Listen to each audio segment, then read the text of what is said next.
This welcome to the GloryZone Mentorship Podcast. I really hope you are doing well. And once again, it's a pleasure to have you back again. And today, I want us to have a reflection. It's a moment of reflection. It's a moment of analyzing and also establishing foundations that will really help us. I was having a conversation recently with a mentee, and the conversation was such that we started talking about spiritual growth. We started talking about what spirituality is, what is the difference between spirituality and religion, what is the difference between spirituality and Christianity, because as a person of faith, we sometimes confuse that you only become spiritual when you come into faith. And irrespective of your faith, whether you believe in Jesus Christ, you believe in whatever faith it is, there is this theory and there is this thinking that you only become spiritual when you come into faith, which I believe it is not so. Because there are people who don't believe in what we believe in or what you believe in, yet practice spirituality. So it is important we understand what this topic is all about, get to understand the foundation and how that we can progress, because this is what this podcast is all about, to bring clarity, to ensure that we are able to make progress and become better versions of ourselves. And so to do that, we are going to review few articles that I believe share more light on this particular topic, and also look at the concept of spirituality according to these articles. And then finally, I will share my thoughts on the topic. So we are actually talking about spirituality. What is spirituality? What is the difference between spirituality and religion? And what does it mean to be a spiritual person? So at the end of this particular session, I believe that you will get to understand what spirituality is, so that it will guide you and help you to be more purposeful, get more clarity, and make progress in your life. And so let's jump straight into what we have for today. Let me go straight into the first article. I'm going to read some series of articles for you. I've sampled the three most important articles that I believe it is important for us to go through, get to know what the writers or the researchers were trying to communicate to us, so that we draw some lessons there, because it's very, very important.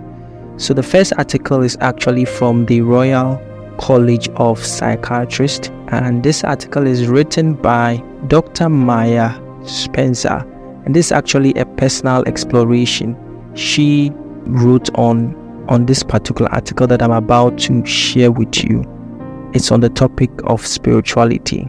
She begins by saying that, and I read, spirituality involves the recognition of a feeling or a sense or belief that there is something greater than myself, something more to being human than sensory experience, and that the greater whole of which we are part is cosmic or divine in nature. So by this particular initial statement, we get to understand that when we talk of spirituality, we are actually referring to the human design. Every human being on earth has a spiritual side. Every human being has a soul, has a spirit, and has a body. But what we normally use to communicate in our dimension, in our sphere, in this earthly realm, has to do with the body, the five senses.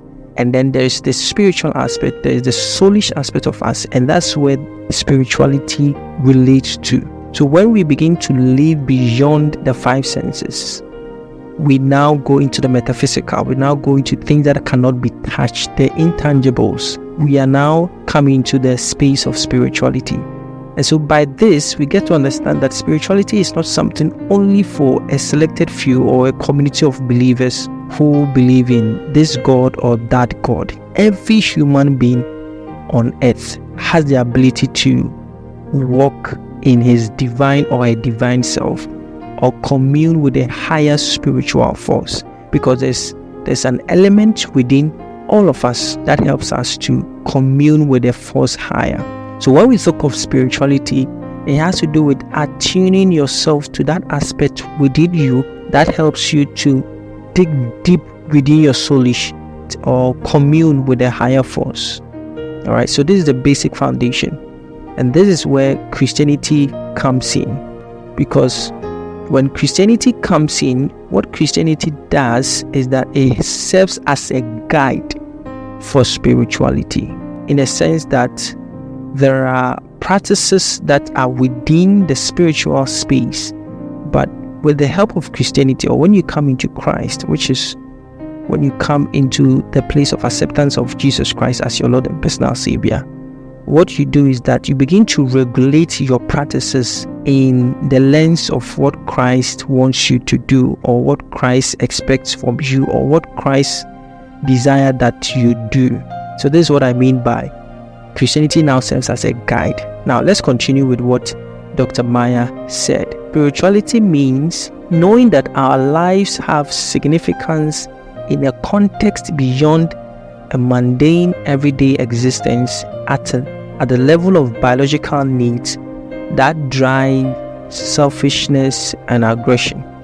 It means that we are significant parts of a purposeful unfolding of life in our universe. Again, what the doctor is saying is that whenever you understand what this whole spirituality is all about, you get to understand that your life actually carries more meaning, more purposeful than just the earthly things that we see.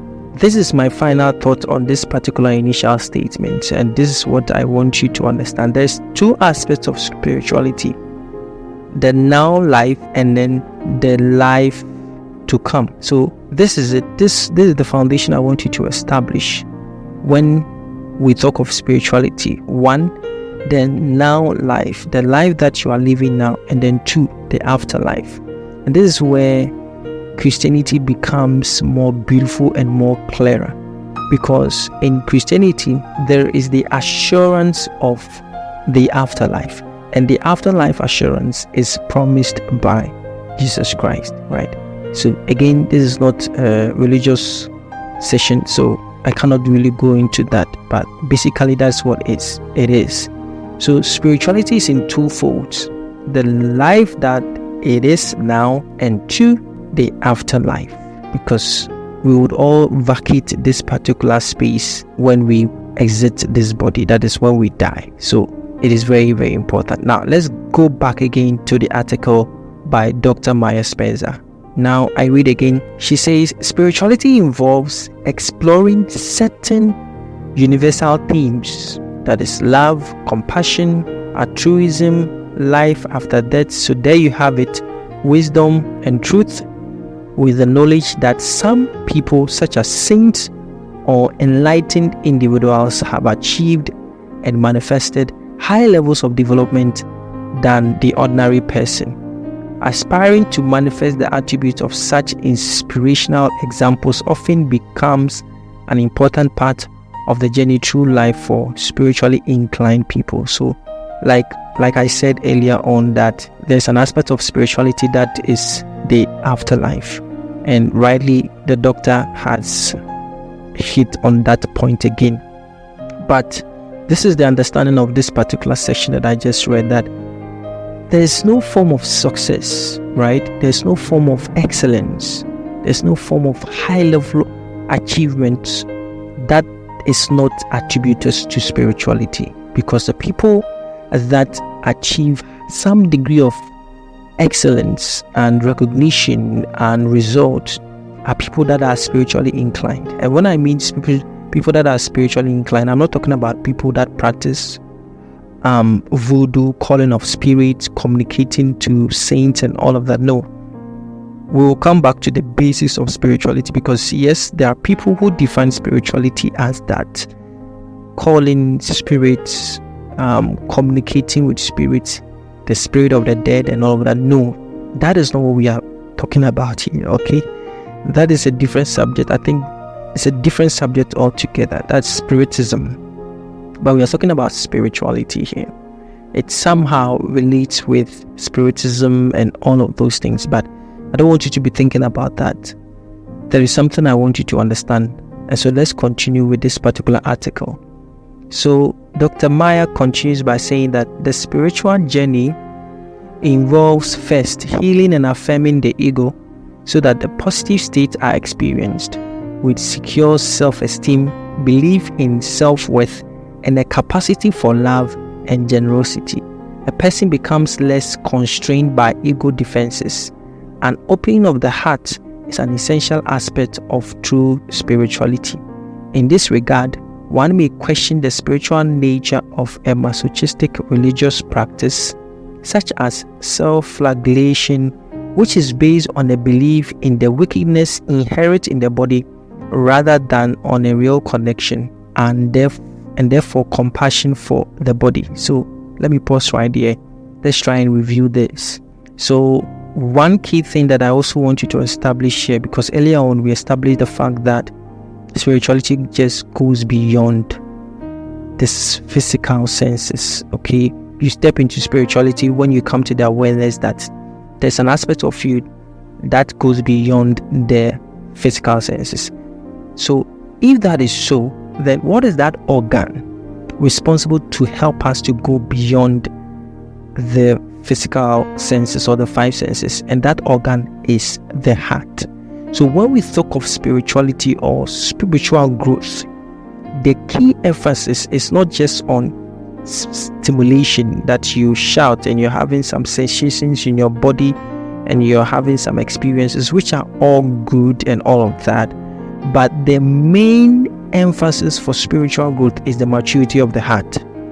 Maturing in the heart, understanding the place of the heart, because again, biblically speaking, the heart is the fountain of life. In fact, the Bible says that guard your heart, for that's where all issues of life flows from. Why? Because that is where you draw practices, you draw inspirations, you draw a lot of things from. So the organ that helps us to actually go beyond the five senses is the heart. So if you want to grow spiritually, what you should focus on is how that your heart is actually developing, how that your heart is maturing. Okay, now let's move on to a different article. This article is actually from ideas.org. Okay, and also they share their thoughts on what spirituality is. So this is what the article says. Recognizing the difference between spirituality and religion can be a great way to begin to understand what spirituality means to different people. There are different types of spirituality that people sometimes practice. Okay, so this article is actually going to reveal to us some of the types of spirituality. Even before we continue, let's come back to Dr. Maya. There's a statement that she made and I want us to take it as a foundation so that we can go to the next article. This is what she says: the development of spirituality is recognized as requiring some sort of practice or discipline in order to make progress. I think this statement is really powerful, that it says the development of spirituality is generally recognized as requiring some sort of practice or discipline in order to make progress. Very interesting. Now I want you to keep that. Let's jump to the second article and let's see what the article has for us. So this article reads, again, this is an article, you can find it online, ideas.org, and you can also get to read it yourself. Spirituality is something that is often debated and commonly misunderstood. Many people confuse spirituality with religion and so bring pre-existing beliefs about the impact of religion to discussions about spirituality. This is very interesting. I love the opening statement. And it's true, it's very, very true. Especially religious people, we bring a lot of pre-existing beliefs when we are talking about spirituality. Okay, let's continue. Though all religions emphasizes spirituality as being an important part of faith, it's possible to be spiritual without necessarily being part of an organized religious community. That is it. I made this statement earlier on, that because of our human design, anybody can walk in spirituality without even necessarily coming into the place of faith. And that is what this article is also emphasizing. Okay, now let's move to the part that they begin to differentiate between spirituality and religion. Spirituality and religion can be hard to tell apart, but there are some pretty defined differences between the two. So let's go through the first one, which is religion. It says that religion is a specific set of organized beliefs and practices, usually shared by a community or group. And let's move to the definition for spirituality. Spirituality is more of an individual practice and has to do with having a sense of peace and purpose. It also relates to the process of developing beliefs around the meaning of life and connection with others. Wow, so that is the difference between spirituality and religion according to this particular article. And I really agree with these two definitions, because yes, when it comes to religion, it has to do with practices, beliefs, group of people, how they do their things, how they carry themselves, more of the culture. But when it comes to spirituality has to do with the individual, has to do with the personal devotion, your practices, the things that you engage in, so that you have a sense of peace and purpose and all of that. So someone cannot be spiritual for you. That's what you need to know. It is your responsibility to practice spirituality, or it's your responsibility to actually become more purposeful and have a sense of peace in your life. All right, let's move on and let's see what this article says. Still on this article, let's continue. It says that one way that may help to understand the relationship between spirituality and religion is imagine a game of football.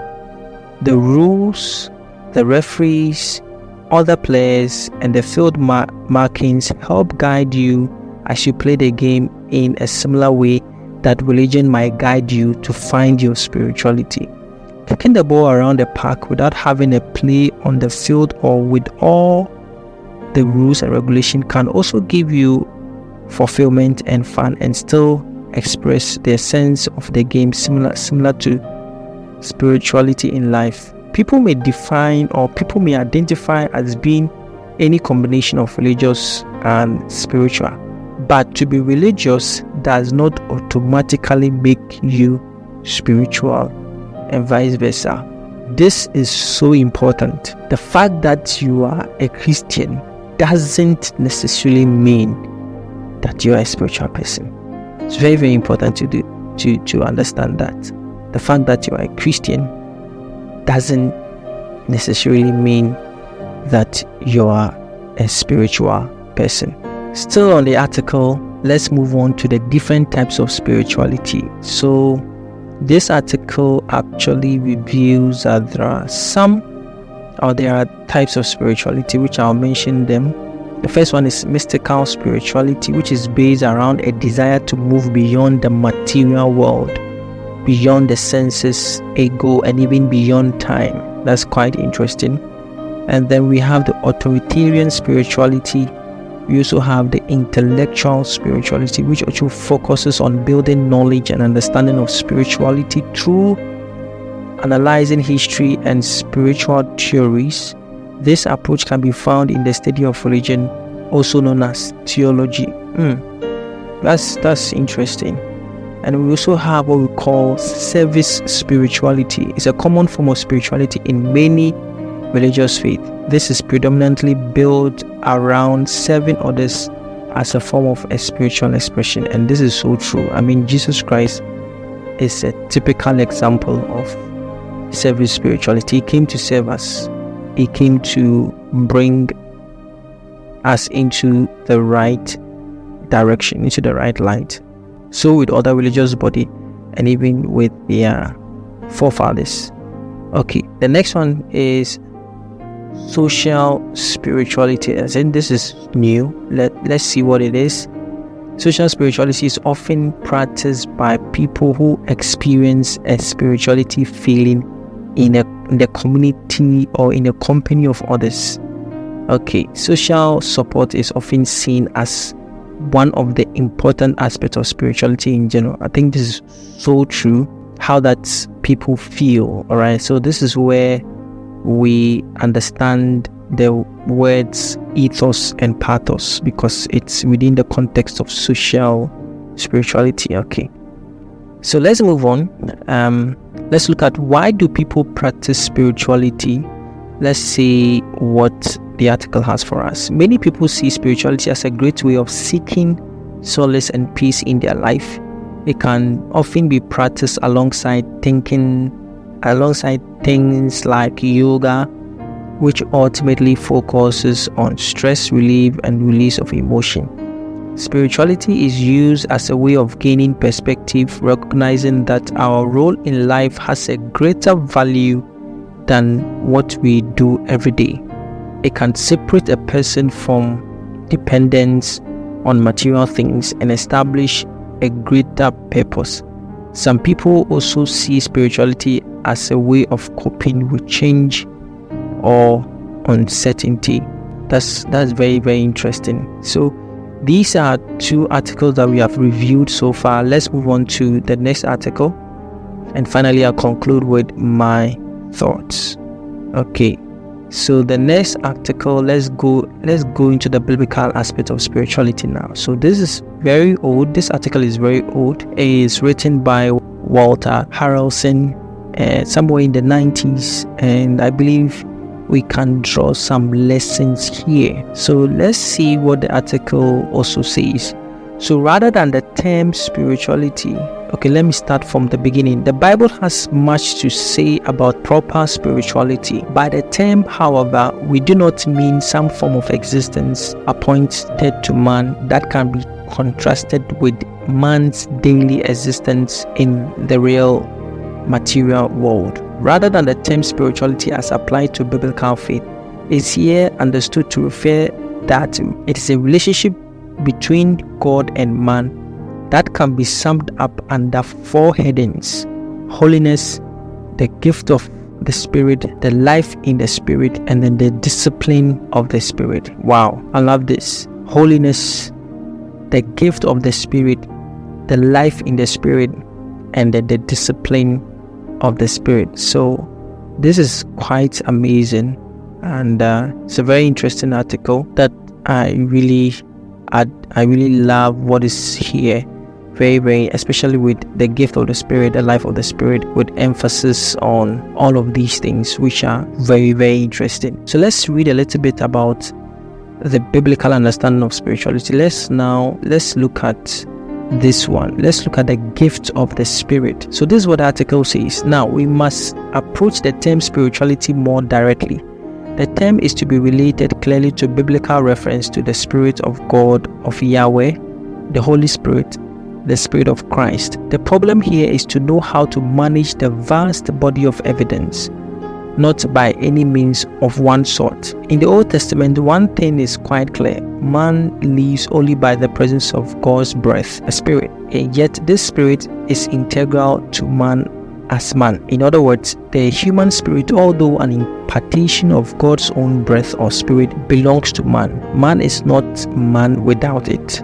On the other hand, man is occasionally endowed with divine breath or spirit in such abundance as to make a new man of him. God commissions judges and saviors of Israel by conferring his spirit upon them. The Spirit of Yahweh puts on Gideon. Gideon is the clothing, and the Spirit is the active self. Judges chapter 6 verse 34. The Spirit takes possession of Saul and he changes him to another person. The Spirit comes upon David and he pronounces his last words. 2 Samuel chapter 23 verse 1 to 7. So this article gives us a lot of references about the gift of the Spirit. It talks about the discipline of the Spirit, the life in the Spirit, and all of that, which are all relating to the summation of what spirituality is in the biblical sense, according to Walter Harrelson. Go to the discipline of the Spirit. I think I love that. It's quite interesting, the discipline of the Spirit.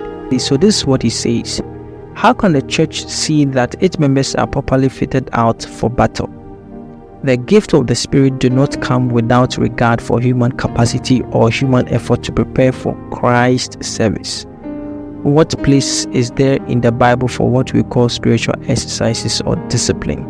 In the life of Jesus, we discern the importance of prayer and quietness, of communion with God the Father.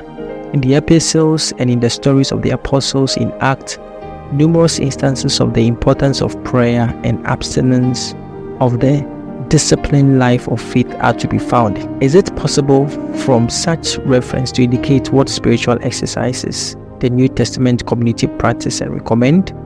And what of the Old Testament? Is there any counterpart to such exercises there at all? We have seen that the Old Testament leaders of Israel were sometimes endowed with special capacity for accomplishment of specific functions. The prophets we noted were seldom said to be inspired by the Spirit in preparation for their utterance. Okay, so basically, Walter talks more about the discipline of the Spirit. Again, if you are interested, I think let me know so that I send you this particular article so that you read more on that. So in conclusion, we cannot go if you're supposed to continue on this particular topic, we'll really go deeper and deeper and deeper, but just wanted to scratch the surface in this particular podcast. So let me finalize on this particular topic for today, and we end it today. I wanted to create the awareness so that your mind comes on the subject of spirituality and begin to assess your life if you are truly practicing spirituality and if you are making progress with spirituality. So these are the takeaways. First of all, spirituality involves practices, right? It involves discipline. It involves devotion, right? And in subsequent podcasts, in subsequent sessions, we'll get to go deeper into this particular practices and devotions that we are referring to, because there is a level of success that you cannot touch if you decide to forgo the spiritual aspect. And we'll get to know all of these things because you need to confront yourself. All right, you need to go beyond that. You need to go beyond your doubt, your fear, your limitation. And the only way you can do that is to tap into a higher source. And this is where Christianity comes in. This is where faith in Jesus Christ comes in, right? We tap into a higher source. And that source tells us who we truly are, and we live from that perspective. That is the bottom line. Okay, other religions will also tell you the same thing. You tap into a higher source. The higher source becomes your chief anchor, guides you on what to do, what not to do, and all of that. So that religion now becomes the guide for your spirituality. Okay, and also spirituality has to do with involving in practices that ensures that your divine side, okay, is connected to God, is connected to a higher power. And finally, spirituality has to do with maturing your heart. Very, very important. It has nothing to do with just the physical senses. It has much to do with maturing the heart, making sure that the heart becomes the regulator of everything that you do, how that you live your life, how that you are able to connect with people, how that you are able to contribute to your world, how your heart is able to draw depth from the higher power, from God, from Jesus Christ, and releasing it to your world. Those are the template, or those are the coordinates of spirituality. So I hope you've learned something. I hope something new has struck your mind, and I believe that it's very, very important we understand this topic. We didn't really go deep, but we just had to review a few articles here and there to understand, to sample what spirituality is, and how that we can also position ourselves to re-examine and re-evaluate our life on this particular subject matter. So thank you for listening, and I will see you in the next one.